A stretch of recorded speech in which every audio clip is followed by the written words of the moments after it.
বলছি শুনছো? হ্যাঁ বলো। বলছি আজকে আমাকে একটু হেল্প করতে পারবে? এখনো তো কিছু রান্না বান্না হলো না, তো তুমি একটুখানি আমাকে খুব তাড়াতাড়ি রান্না হয়ে যাবে, আবার সেটা উইন্টার স্পেশাল হবে, এরকম ডায়েট ফ্রেন্ডলি কোনো স্যুপের রেসিপি আমাকে বলতে পারবে যেটা তাড়াতাড়ি হয়ে যেতে হবে, আবার ডায়েট ফ্রেন্ডলিও হবে? দেখো এখন শীতকাল, প্রত্যেক বাড়িতেই যদি ফ্রিজ খোলো, কিছু সবজি যেমন ধরো গাজর, ক্যাপসিকাম, তারপর তোমার বিট, তারপর ধরো মটরশুঁটি, এই জাতীয় কিছু সবজি তুমি পাবে। একটা খুব চটপট এবং যাতে তোমার ওয়েটটাও লস হয় এরকম একটা রেসিপি তোমাকে বলছি। প্রথমত এগুলো ছোট ছোট করে কিউব করে কেটে নিলে, তোমার কাছে যা যা সবজি অ্যাভেলেবল সব। আচ্ছা। এবার সামান্য একটা ফ্রাই প্যান নিলে, তাতে একটুখানি ঘি, তেলটা ইউজ না করলেই ভালো। একটু ঘিয়ের মধ্যে সামান্য একটু লবঙ্গ, দারচিনি, এলাচ একটু সটে করে নিয়ে তার মধ্যে তোমার যে কেটে রাখা যে ভেজিটেবলস গুলো সেগুলো তুমি দিয়ে দাও। একটুখানি স্টিয়ার ফ্রাই করে নাও।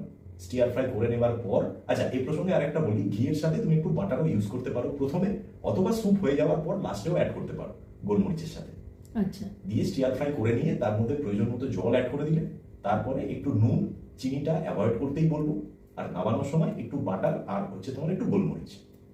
এবার থিকনেসের জন্য নর্মালি স্যুপে ম্যাক্সিমাম রেস্টুরেন্টে যেটা কর্নফ্লাওয়ারের একটু জলে গুলে সেটা অ্যাড করা হয়, কিন্তু এক্ষেত্রে আমি রেকমেন্ড করবো না। তো এক্ষেত্রে তুমি করতে পারো, বাড়িতে যদি রাগির আটা থাকে সেটা একটু জলে গুলে তুমি অ্যাড করে দাও, যেহেতু ডায়েট ফ্রেন্ডলি। হ্যাঁ এটা স্যুপের থিকনেসটাও বাড়াবে আর মোটামুটি ক্যালোরিটাকেও ব্যালেন্স করবে।